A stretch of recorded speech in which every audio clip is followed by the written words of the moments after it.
students. Today we are going to study about Unit 18 Heredity. We are all familiar with the term heredity. Heredity is the transmission of characters from one generation to the next generation. In our previous lesson we talked about the process of reproduction. There we study what is reproduction, what is the need for reproduction, how the process of reproduction takes place, like that we study. In this lesson we are going to study how the new organisms are very much similar to their parents. You must have heard that people say you are like your mother, or your nose is like your father, like that.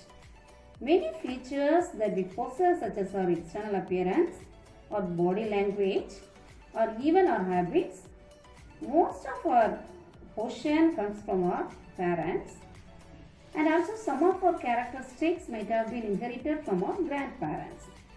Not only humans, all other organisms which exist on earth have characteristics similar to their parents.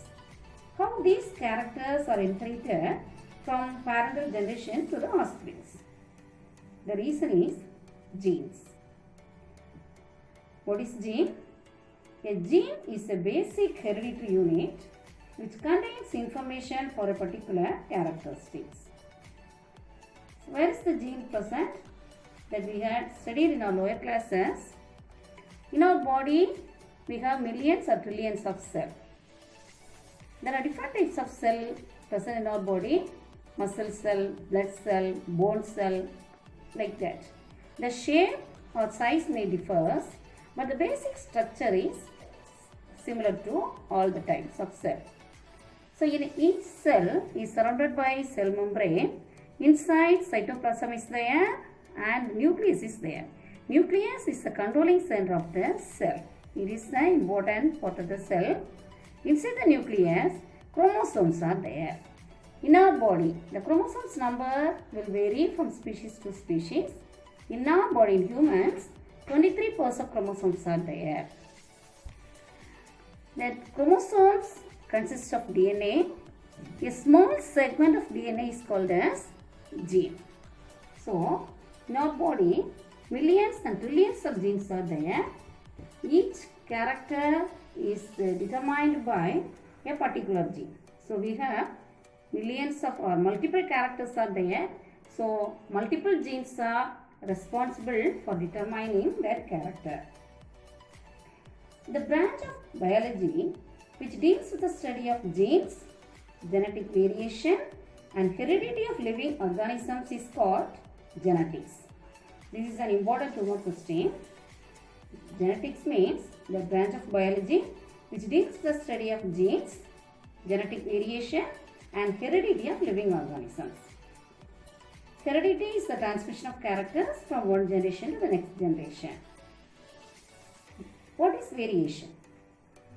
Despite of being so much alike, any offspring does not like exactly similar to their parents. Even in your family, you may not exactly similar to your brother or sisters.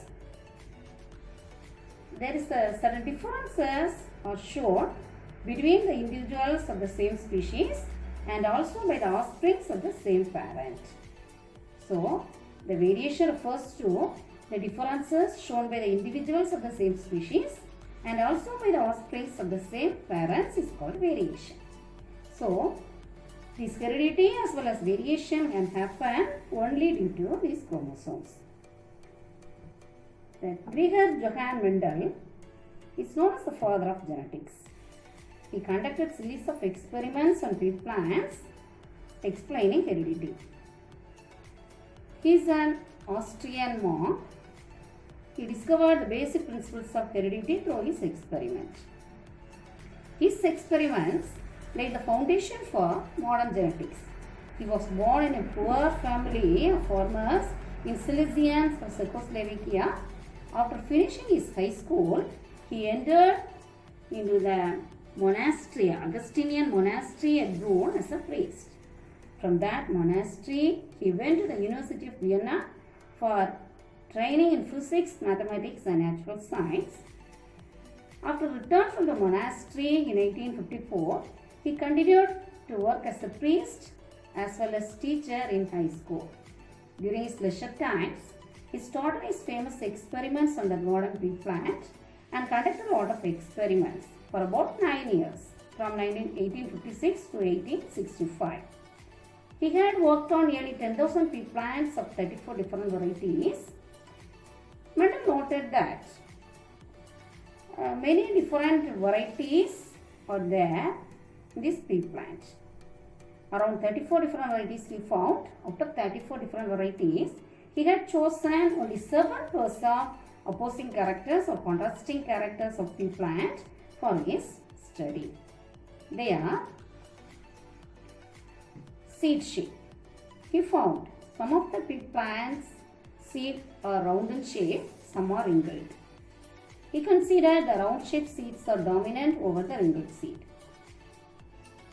And the seed color, some are yellow color, some are in green. In pod shape, some are smooth or inflated, some pods are constricted. In pod color also, some of the pods are green in color and some are yellow in color. Flower color, some pea flowers are purple color, some are white color. In flower position, some are in axial in position, some are in terminal position. Axial means flowers rises at the angle of the leaves. Terminal means the flowers forms at the terminal end, that is the end of the stem or the branches. Then plant size also, some of the plants were tall and some of the plants were dwarf. These 7 contrasting characters Mendel chosen for his experimental purpose. Then, what is the reasons for Mendel's success? Or why Mendel had chosen the pea plant for his genetic experiment? Because the pea plants are naturally very short lifespan, as it is an annual plant. Its lifespan within 1 year, complete its lifespan. So that is, he can get the result very fast. Then these pea plants are naturally self-pollinating. So it is very easy to raise pure breeding individuals. It is also easy to cross-pollinate. The flowers of the pea plants are bisexual, that means both the antecium and gynoecium is present in the same plant. As well as, apart from that, pea plants are found in varieties with contrasting characters. So because of these reasons, Mendel selected the pea plant. Before we are studying the experiment, Mendel's monohybrid cross, we should know about certain important terms used in genetics. The first term is gene. Gene is an inherited factor that determines a characteristic. So, each character is determined by a particular gene. In our body, multiple genes are present to control multiple characteristics. The next is allele. This allele as well as gene is complementary to each other. Allele is nothing but the different forms of the same gene. For example, if you consider the height is a character or trait. A trait is determined by a particular gene. The height has 2 different forms, that is tall and dwarf. This tall and dwarf is called as alleles. So, alleles are nothing but the different forms or the alternate forms of the same gene is called allele. Another example, if you consider eye color. Some people may have black color eyes, some people's blue color, some people's brown color eyes. So, eye color is a character. This character is determined by a particular gene. This black, blue, brown. These are the 3 different forms of that eye color. So, these black, blue, brown are called as alleles.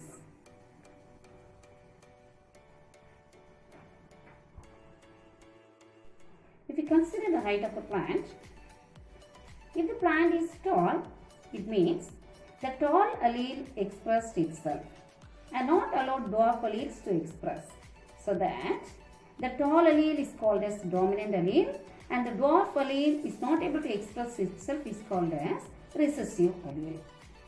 So in process, if a plant is tall, its allele is capital T or capital T small t. If the plant is dwarf, its allele is small t.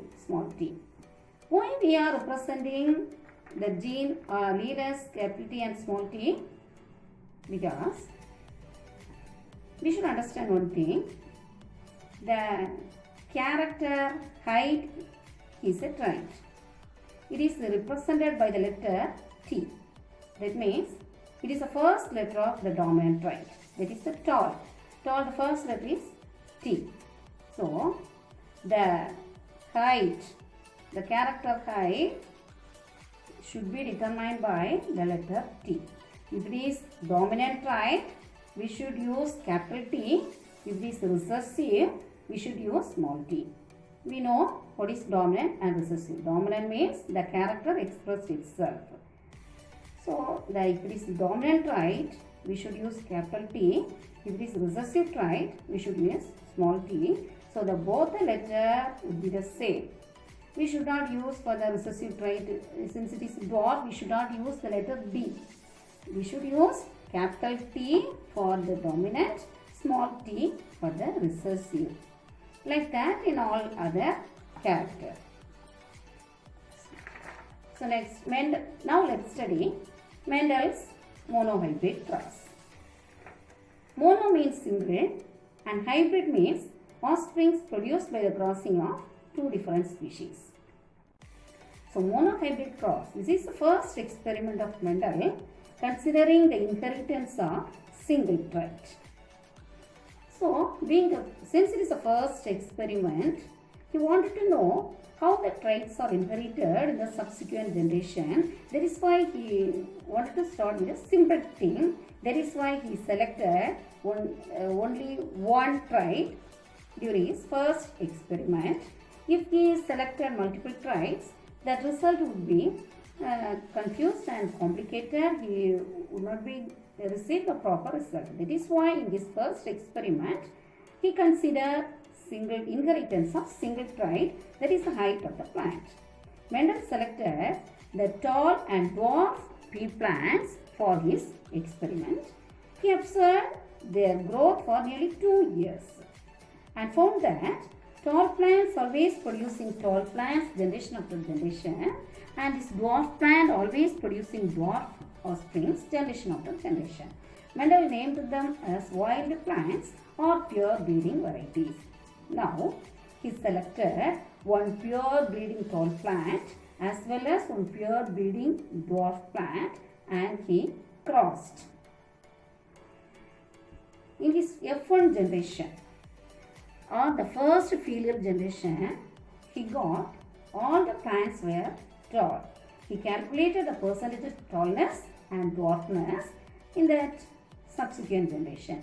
So, in his first experiment, he crossed a tall plant, pure breeding tall plant and pure breeding dwarf plant. In the F1 generation, he got all the plants were tall. Now, he self-pollinate the F1 generated plants. So, these two plants, the F1 generated offsprings were self-pollinated, and in his second generation or F2 generation, he got the two different types of plants. Some plants were tall and few plants were dwarf in the ratio of 3:1. That means out of 4 plants, he got 3 plants were tall and 1 plant were dwarf. Now,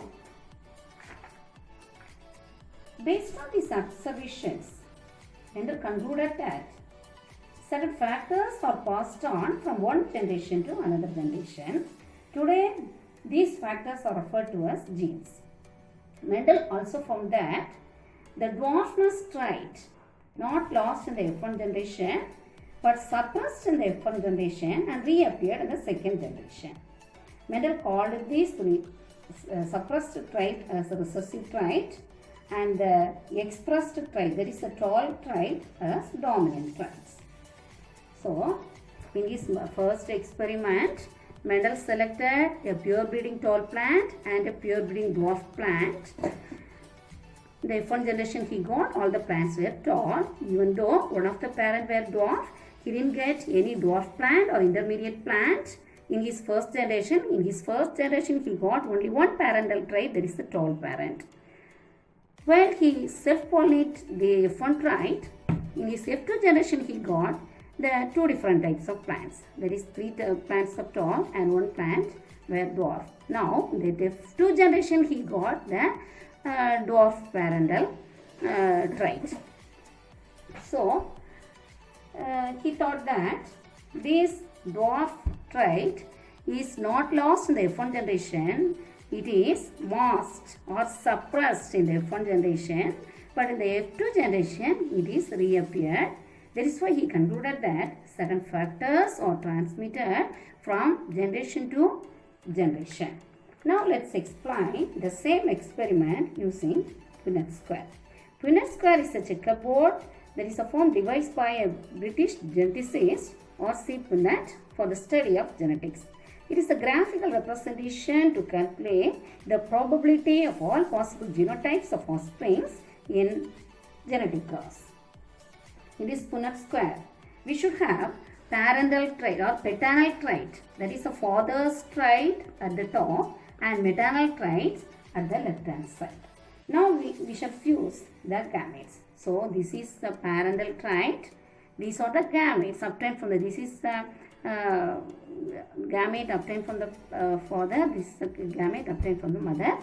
So now let's fuse the gametes. When we are fusing the capital T with a small t, we will obtain capital T, small t. Like that, when this capital T is fusing this small t, we will get capital T, small t. Like that, here also capital T, small t. Here also capital T, small t. So in the F1 generation, all the plants were tall. Its genotypic genotype is capital T.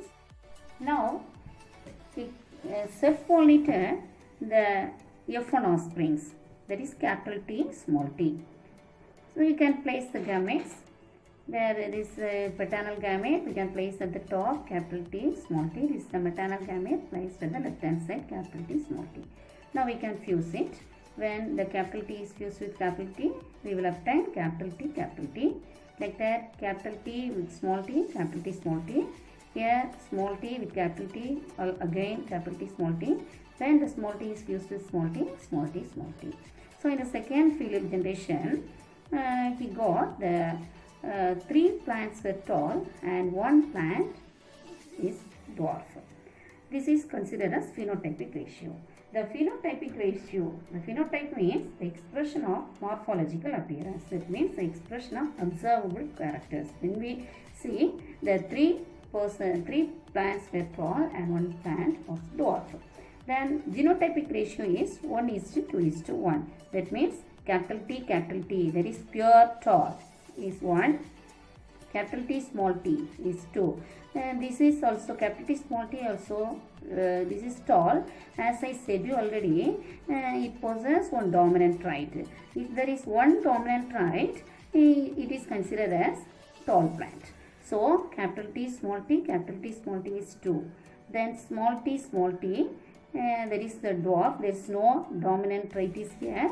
So, it is dwarf plant. So, the genotypic ratio is 1:2:1. Genotypic ratio is nothing but the genetic expression of a particular trait. So, the capital T 1, capital T, small t is 2, small t is 1. That is 1:2:1 ratio. Next, Mendel's interpretation on monohybrid cross. From his monohybrid cross, Mendel came to a conclusion and he said, certain factors are passed on one generation to another, now referred to as genes. These factors occurs in pairs, just like capital T for the pure breeding tall, small t pure breeding dwarf, and then capital T, small t heterozygous tall. Like that, these factors occurs in pairs. During gamete formation, these factors segregate. That means capital T is segregating as capital T and capital T. So during gamete formation, the factors segregate so that each gamete gets one of the two alternate factors. For example, the capital T, small t. This is the heterozygous star plant. During gamete formation, the capital T and small t, these two are segregate and enter into two different gametes. When F1 hybrids are self-crossed, the two factors separate and then unite independently, forming tall and dwarf plants. From this, so Mendel totally used 1064 plants. Out of 1064 plants, he got 787 plants tall and 277 plants were dwarf. His phenotypic ratio means the morphological expression of a particular character. His phenotypic ratio 3:1, that means 3 were tall, 1 dwarf. Genotypic ratio, that is his genetic makeup, genetic expression is 1:2:1. That means, as we said already, capital T is 1, capital T small t is 2, small t is 1. From this monohybrid experiment, Mendel proposed the laws of heredity, law of dominance. According to this law, when two homozygous individuals with one or more sets of contrasting characters are crossed, the characters that appear in the F1 hybrids are dominant and those do not appear in the F1 are recessive. So, as we said already, the character appeared expressed in the F1 generation is considered as dominant trait. In the monohybrid experiment, the tall character is the dominant trait. That means all the offsprings were tall. So, in the F1 generation, dwarf characters were suppressed. The dwarf characters did not express. So, that character which is expressed in the F1 hybrids are dominant and those do not appear or those do not express in the F1 are recessive. The next law is law of segregation. According to this law, he said the characteristics or traits of an organism is determined by the internal factors, now called as genes, which occurs in pairs. Only one factor from a pair of such factors can be present in single gamete. So these two laws he proposed based on his monohybrid experiment. Now, home fun. Students are asked to study the following questions and write as home test. First question, why did Mendel select pea plant for his experiment? Second question, what do you understand by the term genotype and phenotype? Third question, a pure tall plant, capital T is crossed with a pure dwarf plant, small t. What would be the F1 and F2 generations? Explain. Fourth question, flowers of the garden pea are bisexual and self-pollinated. Therefore, it is difficult to perform hybridization experiment by crossing a particular pistil with a specific pollen grains. How Mendel made it possible in his monohybrid and dihybrid crosses? Students, you can refer the guide and find the answers when you study. Thank you.